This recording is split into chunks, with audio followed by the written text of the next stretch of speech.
सी बात है।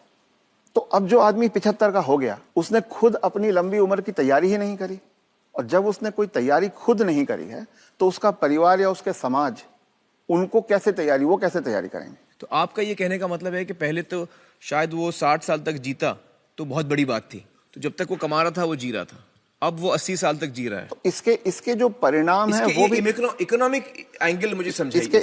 इसके इकोनॉमिक एंगल बहुत भयावह है। आज हिंदुस्तान में 60 साल की उम्र में आपने एक आदमी को रिटायर कर दिया। आदमी को अगर 80 साल तक जीना है तो 20 साल के लिए उसको अपना इंतजाम करना है। उसकी पत्नी 10 साल छोटी है तो 30 साल के लिए पत्नी के लिए इंतजाम करना है। औरतें आमतौर पे 5 से 7 साल ज्यादा जीती हैं, तो 35 साल के लिए उसे अपनी पत्नी के लिए फाइनेंशियल इंतजाम करना है और 20 साल के लिए खुद के लिए इंतजाम करना है। आज के इन्फ्लेशन में, आज की महंगाई में कितना भी पैसा आप एक जगह रख दीजिए, क्या वो 35 साल तक खींच सकता है? ये प्रैक्टिकल नहीं है। और जैसे जैसे उम्र बढ़ती जाती है उनके बच्चों की उम्र भी बढ़ रही है जी। जो आज 70-75 का होगा, बच्चे भी तो 50-55 के हो रहे होंगे। वो अपना बुढ़ापा देखेंगे, वो अपनी लड़की की शादी देखेंगे, वो अपने मकान की किस्त चुकाएंगे। तो जो पीढ़ियों के बीच की जो दूरियां हैं वो बढ़ती जाती हैं। ये इकोनॉमिक वजह से बढ़ रही है। इकोनॉमिक वजह से बढ़ रही हैं। तो अब वो जो कॉन्सेप्ट है कि 60 साल की उम्र में हम रिटायर हो जाएं, उससे बाहर निकलना होगा। जब तक शरीर साथ देता है काम करते रहना है और 2 पैसे कमाते रहना है जी। कुछ करके किसी तरह से अपनी आर्थिक स्वतंत्रता को कायम रखना चाहिए, जितने ज्यादा से ज्यादा समय तक हम रख सकते हैं। अपने आप को वोकल रखना भी बहुत ज्यादा जरूरी है।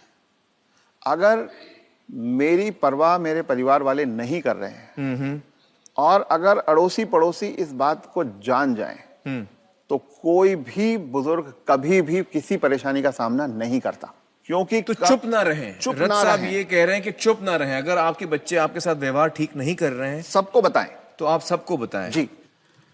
रथ साहब, बहुत सारे जो बुजुर्ग हैं हमारे समाज में, उन पे प्रेशर आता है बच्चों की तरफ से कि आपकी जो जायदाद है या जो घर है या जो प्रॉपर्टी है, जो कुछ भी आपके पास है, वो आप हमारे नाम कर दें। इस पे आप कुछ टिप्पणी देना चाहेंगे?